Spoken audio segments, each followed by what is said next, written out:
এই আসিয়া এই দৃশ্য আমরা ভুলে যাব, বেশি দিন সময় লাগবে না, 1 মাস 2 মাস, হাইয়েস্ট 3 মাস। এর আগেও বহু ইস্যু আমরা এসেছে ভুলে গেছি, একটার পর একটা এসেছে, একটার পর একটা ভুলে গেছি আমরা, এবং যাবো ভবিষ্যতে। লিখে নেন আপনারা, এই বাচ্চার কথা কেউ মনে রাখবে না, এই বাচ্চাটার কথা কেউ মনে রাখবে না। 3 মাস পরে, 6 মাস পরে, 1 বছর পরে আরো নতুন ইস্যু আসবে, আরো নতুন পাপ হবে, আরো বড় বড় ঘটনা ঘটবে। এরপরে মানুষ এই বাচ্চাটাকে ভুলে যাবে। এই বাচ্চাটা কি তার মৃত্যু যন্ত্রণা ভুলতে পারবে? তার সম্মানহানি ভুলতে পারবে? তার পিতামাতাকে ভুলতে পারবে?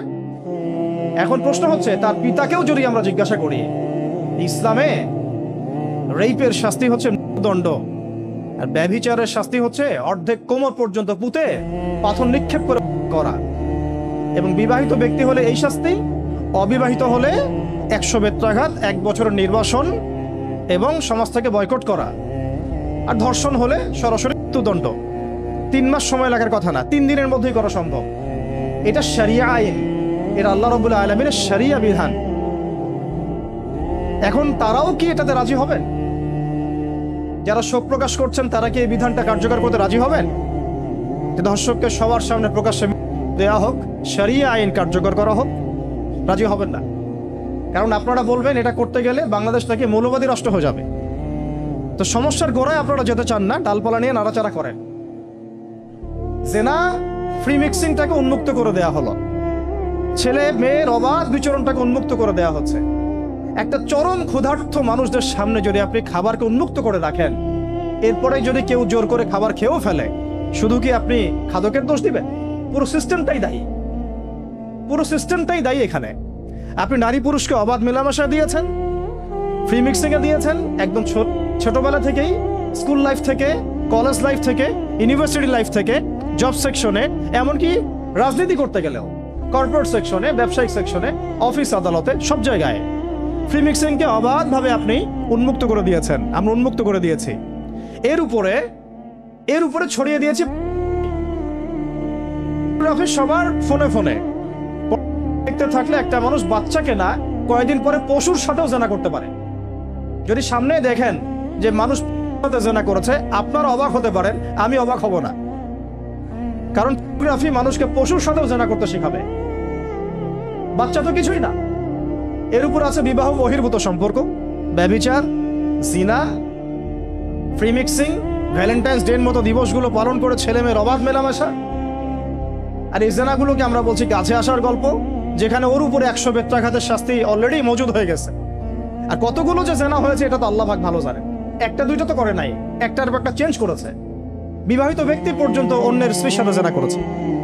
আর এটা তো ধর্ম তো অনেক বড় বিষয়, ধর্ম তো অনেক বড় বিষয়। এটা তো একটা মানবতা বিরোধী অপরাধ, এটা তো একটা মানবতা বিরোধী অপরাধ।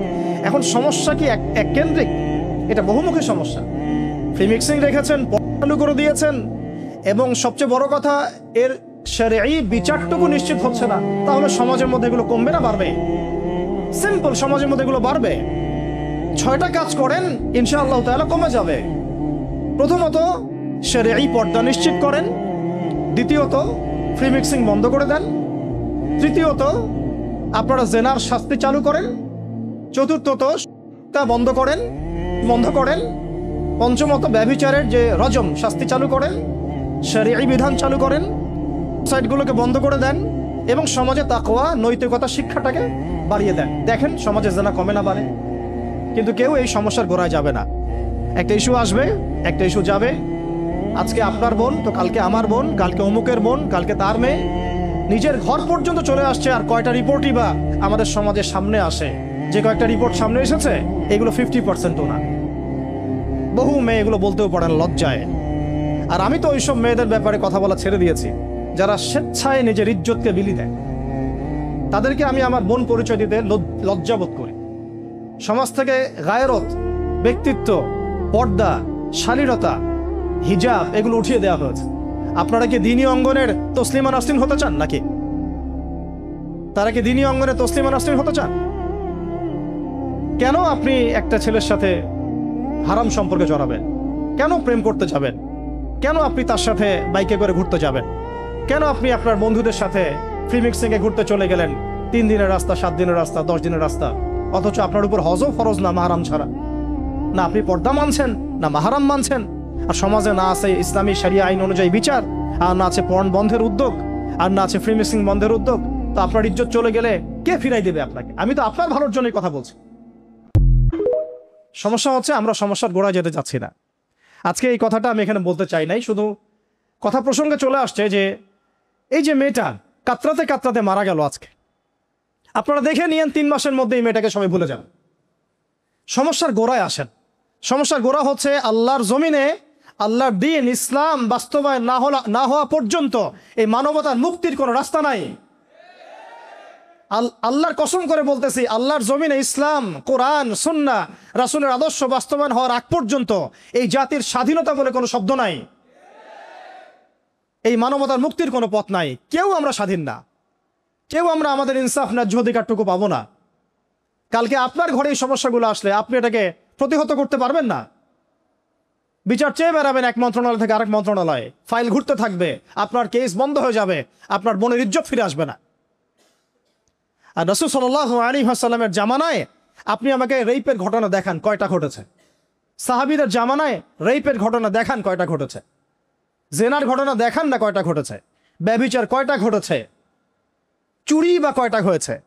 ধর্ষণ কয়টা হয়েছে? ডাকাতি কয়টা হয়েছে? একটা দুইটা রেয়ার আপনি ঘটনা দেখাতে পারবেন। এবং যখন সেই ঘটনা ঘটেছে ইনস্ট্যান্ট দেন এন্ড দেন নবী সাল্লাল্লাহু আলাইহি ওয়াসাল্লাম শরীয়ত আইন বাস্তবায়ন করেছে। তিনি শুধু মানুষকে তাকওয়ার ওয়াজ নসিহত করেন নাই, বরং আল্লাহর আইনও বাস্তবায়ন করেছেন। এই দুইটা সমানুপাতিকভাবে চলতে হবে সমাজের মধ্যে। শুধু তাকওয়ার ওয়াজ করেই সব বন্ধ করা যাবে না, আইনও বাস্তবায়ন করতে হবে।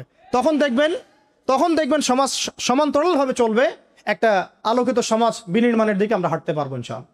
শুধু আমি ওয়াজ করে যাব, আইনের কোনো বাস্তবায়ন নাই, আবার আইন বাস্তবায়ন নিয়ে কথা বলবো, তাকওয়ার কোনো সমাজ নাই, এভাবে হবে না।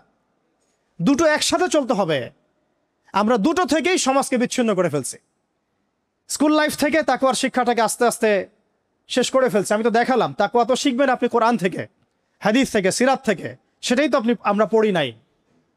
আমি চ্যালেঞ্জ করতে পারি আমাদের স্টুডেন্টদেরকে, আল কোরআনুল কারীমের 10টা সূরার অর্থ তারা বলতে পারবেন না। হাদিসের মধ্যে 100টা হাদিস তারা মুখস্থ বলতে পারবেন না। রাসূল সাল্লাল্লাহু আলাইহি ওয়াসাল্লাম পবিত্র জীবনী তারা 20 বছরে একটা কিতাবও একাডেমিক্যালি পড়েন নাই। ইসলামের ইতিহাসের একটা কিতাব একাডেমিক্যালি পড়ানো হয় নাই। তাজকিয়া সংক্রান্ত একটা কিতাব পড়ানো হয় নাই। ফিকহের উসুলে ফিক ছাড়া আপনি কিভাবে চলবেন? ফিকহের একটা কিতাব পড়ানো হয় নাই। তাহলে এই জাতিটাকে আপনি কিভাবে ইসলামের দিকে নিয়ে আসবেন? শিক্ষা ছাড়া। শিক্ষা না থাকলে, ইলম না থাকলে আমল কিভাবে আসবে? আমল না থাকলে তাজকিয়া কিভাবে আসবে? তাজকিয়া না থাকলে আত্মশুদ্ধি কেমনে আসবে? আর কিভাবে আমরা সৎ পথে থাকবো, অসৎ পথ থেকে দূরে থাকবো? কিভাবে আমাদের মধ্যে আল্লাহ ভীতি জাগ্রত হবে? আর আল্লাহ ভীতি যদি জাগ্রত না হয়, আমি গুনাহ থেকে কেন দূরে থাকবো? যার মধ্যে আল্লাহর ভয় নাই সে গুনাহ থেকে কেন দূরে থাকবে? তার মধ্যে তো আল্লাহর ভয় নাই। তা আমরা তাকওয়া বিবর্জিত সমাজ প্রতিষ্ঠার দিকে এত মেহনত করেছি বিগত প্রায় 50, 60, 70 বছর থেকে। কিন্তু আগামীর বাংলাদেশে আমরা এইটা আর দেখতে চাই না। আমরা আগামীর বাংলাদেশে দেখতে চাই প্রত্যেকটা সেক্টরে যেন তাকওয়া নিশ্চিত হয় এমন ব্যবস্থা গ্রহণ করতে হবে, এবং একই সাথে আল্লাহ রাব্বুল আলামিনের জমিনে আল্লাহর বিধানগুলোও বাস্তবায়ন করতে হবে। শুধু তাত্ত্বিক কথাবার্তা বলে, দুঃখ প্রকাশ করে, শোক প্রকাশ করে কোনো লাভ হবে না, যতক্ষণ পর্যন্ত না আমরা আল্লাহ পাকের জমিনে তার আইন এবং বিচারগুলোকে বাস্তবায়ন করতে পারবো। আর আল্লাহর কসম করে বলছি, আল্লাহর জমিনে আল্লাহর বিধান বাস্তবায়ন হলে সমাজে পাপের হার তো কমে আসবেই। সমাজে পাপের হার তো কমে আসবে। কোনো কাফের, মুশরিক, মুরতাদ জনগোষ্ঠী আমাদের দিকে চোখ তুলে তাকাতে পারবে না ইনশাআল্লাহ। আমাদেরকে দাসত্ব শৃঙ্খলে আবদ্ধ করতে পারবে না ইনশাআল্লাহ। সব কথার শেষ কথা ভাই, যে আমরা দুনিয়াতে এসেছি লিমিটেড টাইমের জন্য। এই সময়টুকুতে যদি আমরা হেলায় ফেলায় দুনিয়ার জীবনটাকে নষ্ট করি, আমাদের দিনটাকে ঠাট্টা ছলে গ্রহণ করি, কোরআনকে মূল্যায়ন না করি, হাদিসকে মূল্যায়ন না করি, আল্লাহর দেয় এই সুযোগগুলো, রমাদান, এই কোরআন, এই তারাবি, এই তাহাজ্জুদ, এই সাদাকা, এই তাকওয়া, এগুলোকে মূল্যায়ন না করি, তাহলে ক্ষতিগ্রস্ত আমরা হব, আর কেউ হবে না। ক্ষতিগ্রস্ত এই পৃথিবীতে অন্য কেউ হবে না, বরং আমরাই হব। আল্লাহ পাক আমাদের সবাইকে পরকালীন চূড়ান্ত ক্ষতি থেকে আল্লাহ হেফাজত করেন, এবং দুনিয়াতে যে ফিতনা, ফাসাদ, এই রাহাজানি চলছে, এইগুলো থেকে মুক্তির পথ যে একমাত্র ইসলাম, এইটা বোঝার তৌফিক আমাদেরকে দান করেন।